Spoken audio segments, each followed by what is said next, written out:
There is a man that's still on the run in Mississippi that had a heinous crime. He'll probably get the death penalty when they catch him, if they catch him. But 3 people were dead after a gas station shooting, and this man is still on the run. If you're down there in Mississippi, be careful. Tragic start to the new year in Mississippi. 3 people were shot and killed at a gas station state line that's just off Highway 42, about an hour northwest of Mobile. Now, the victim's family has identified one of the victims as Rhonda Denson, who was a clerk at the store. And at this hour, the search is still underway for the gunman. Fox 10 News reporter Ariel Mallory went to Mississippi. And Ariel, you spoke with Denson's family, who is understandably heartbroken. Yeah, they are, Cameron. Now, I spoke with Malaysia Ellington, who is Denson's daughter, and she says her mother was very loved and respected. Now, the suspect deputies are looking for has not been identified, and they do warn they consider him armed and dangerous. Ruthless act, coward man, and we're not going to stop until we put him behind bars and make him accountable. This is the man multiple law enforcement agencies are searching for right now after a deadly shooting in State Line, Mississippi. 3 people killed at this gas station early New Year's Day shortly after 6 a.m. Deputies say this man on your screen came inside the store and killed the store clerk, a customer inside, and another customer outside. Family members have identified the clerk as Rhonda Denson. Chief Deputy Brad Warwick says the brutal crime was planned out.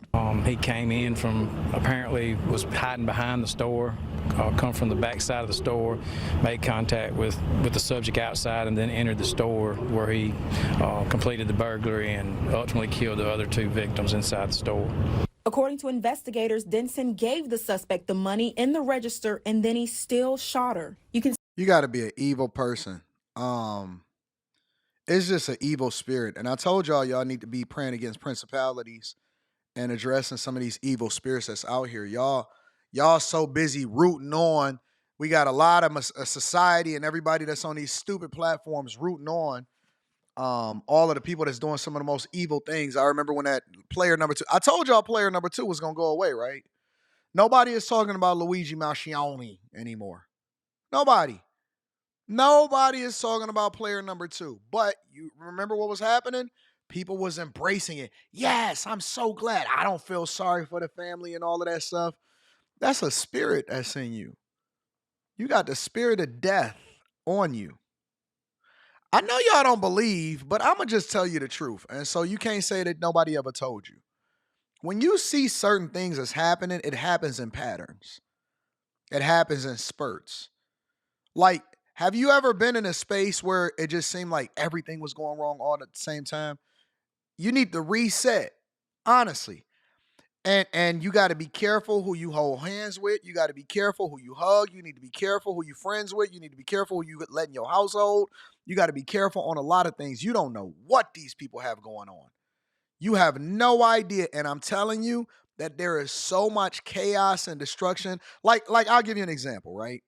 If you go over into Alaska, and during the time they have one of the highest suicide rates. And one of the reasons that is because in parts of Alaska, for long periods of time, for months at a time, they see no sunlight.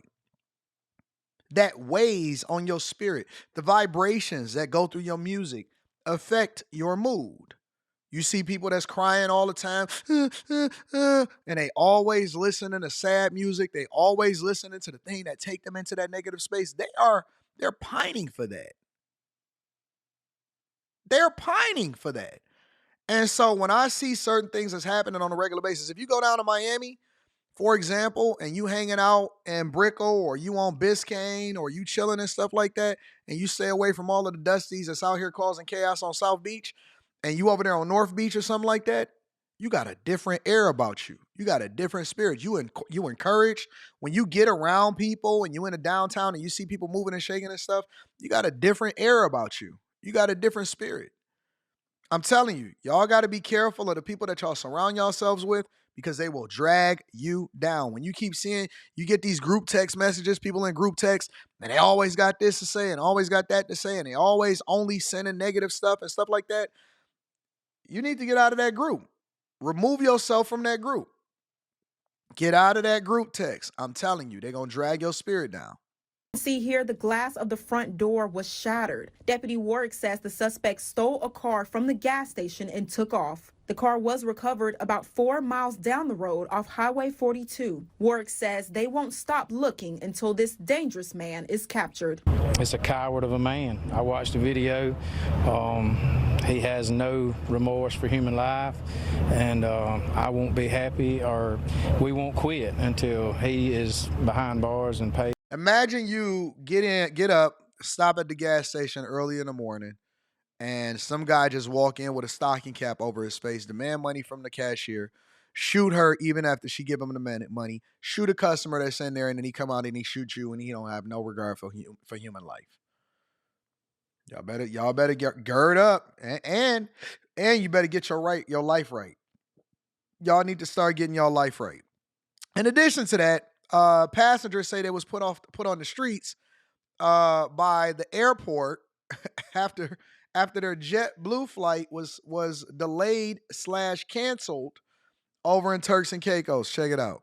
To put people out on the streets like animals was definitely something that I'll never forget for the rest of my life. Marty says hundreds of JetBlue passengers like himself were told they couldn't stay at the airport in Turks and Caicos when their flight home to Boston was delayed until the next day. His children were exhausted after their flight was already delayed several hours. Why is it? Okay, I get it.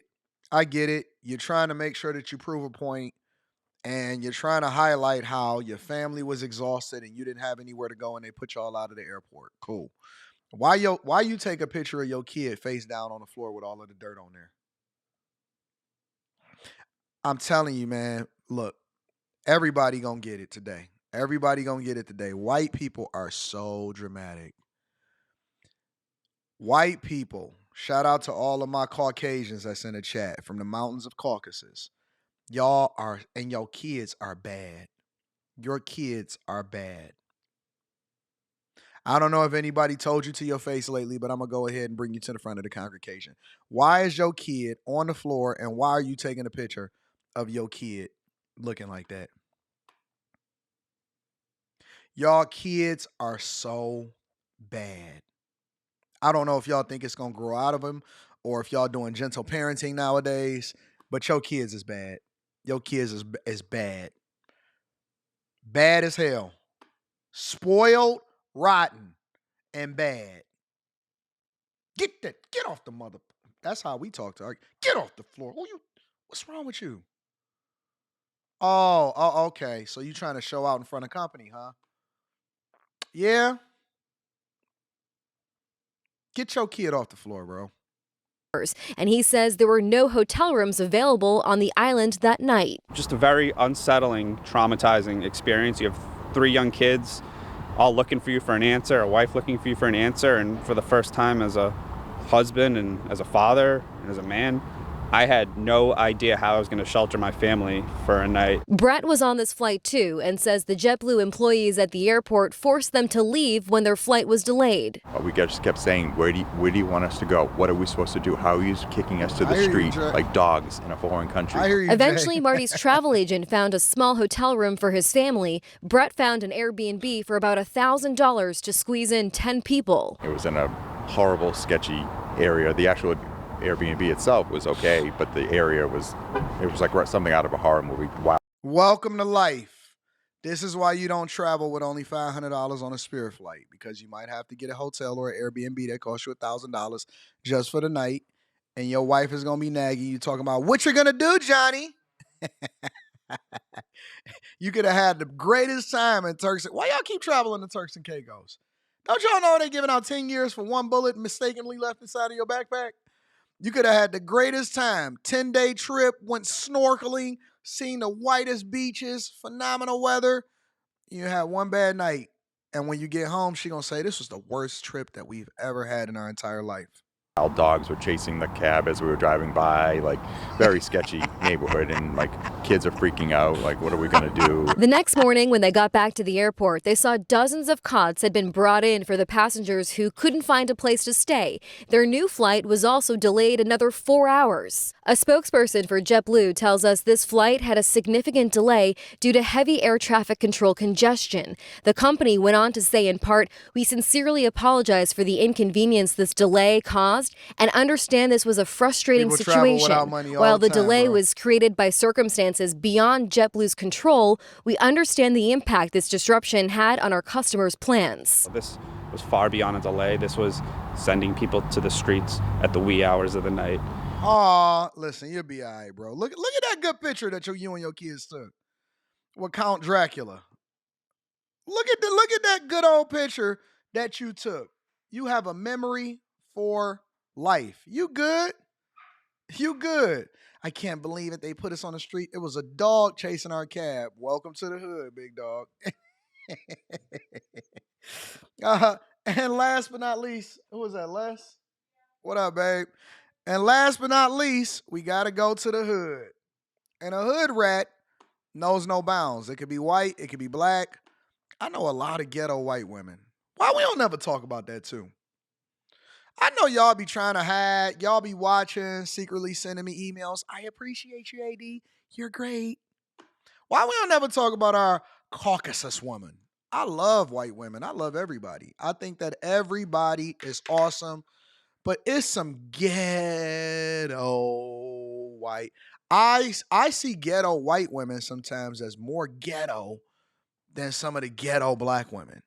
It's some ratchet white women out here, and they all have a look. They all got a look. A lot of times they'll have multicolored hair. They got the tramp stamp on their back. Shout out to my tramp stampers. Shout out to my tramp stampers. We know who you are. Shout out to you. You're not a bad person. You just made a bad decision. They got that tramp stamp. A lot of times they'll have a tattoo or two on their wrists. Also a couple maybe on their fingers. They do some of the same thing. They only talk to black men too. Oh yeah. They only talk to black men. And for some reason, don't worry, it's Friday. We're gonna get a little bit frisky today. And for some reason or another, black men that talk to ghetto white women for some reason think that they got the cream of the crop. What is that? Y'all said they're gonna still delay my contract, my 30 million. Don't worry about it. I don't care at this point. For some reason, black guys that talk to ghetto white women think that they got the other type of white women that the athletes got, and they compare the two. I got the same woman as Jeremy, whatever the guy is that just engaged. Nah, dog. You got the same chick that we got. You got Keisha. Are you with me? You got her. She a three-time baby mama felon, big dog. She just got a preference. She like meth instead of coke. She like meth. She smoke trees just like Bonquisha over there. They the same person. You just got a lighter version of her. Same person. Hair texture a little bit different, but she the same person. You did not get Kim Kardashian. You got Ashy Larry, who does meth in the future. And she expiring. That's the one thing about ghetto white women that I also learned, is that they expire. Real talk, they expire. Once they hit about 37, not all white women, but the ghetto ones, 37, and she still thinks she got it. So she still, you know what I'm saying? She still thinks that she can talk us our way. All that. I know I got you down pat. I got you, didn't I? I identified you, didn't I? Shout out to my ghetto white ladies in the chat. That expiration date is coming. Then you gonna be looking just like a soda can. You went from yeah. You went from Coke bottle to just straight soda can, beer can. Straight up and down body. SpongeBob. SpongeBob SquarePants. SpongeBob Square. Let me get to the story. Let me stop being distracted. Both were trying to run out on her. These people are nice, and you both were trying to run out on her. After getting their nails done, these two women allegedly tried to walk out the door without paying. But Diane Wynn, employee at Tip Top Nails in Compton, immediately closed the shop, refusing to let them get away with ripping her off. We closed the door and called the police, and they kept getting nervous. So we keep calling the police. A longtime customer pulled out her cell phone and captured the crazy scene. You gotta pay these people. The two women, frustrated they couldn't leave, kept getting angrier. Why? The redhead flashed her backside to the customer recording the chaotic scene, who had already... Oh, look at that tramp stamp. Hold on.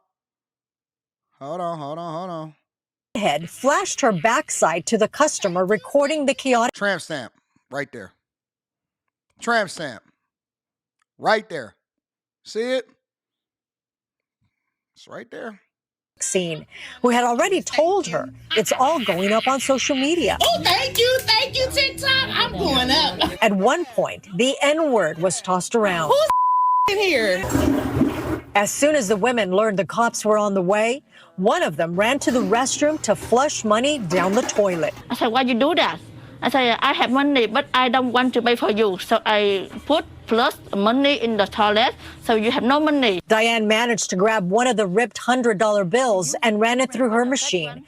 She quickly discovered the money was fake. It's happened to you before. Oh, y'all got all kind of... So she ran to the bathroom to flush the fake money into the toilet because they was gonna pay, but they only was gonna pay with counterfeit money. Now you got fraud charges, you got a felony on your hands, and you got lewd lasciviousness showing your backside. I think that these women should be put on the sex offenders list. Because, see, if I was inside of the shop and I pulled out my peen, then y'all would have been like, oh, he offended us, and y'all want to try to put me on the sex offenders list. Yep, I think that they should throw them and hit them with the hardest charges that they can find. A lot of time. LA County Sheriff's deputies detained and questioned the women. When one of their boyfriends paid for the services rendered, they were released. I was impressed at how... What? Okay, hold on. Boyfriends paid for the services rendered. I need to see what the boyfriend looked like. I guarantee you, I know what the boyfriend looked like. They were released. I was impressed at how fast you guys closed the doors. That's what experience you now become. Experience. To make sure this doesn't happen again, the salon has posted this sign that says new customers have to pay a 75% deposit before they get any new services. See? They're not messing around with y'all. I'm surprised that they let them leave. They tried to flush the fake money and all of that stuff, and y'all still let them get away? No, I'm not with it.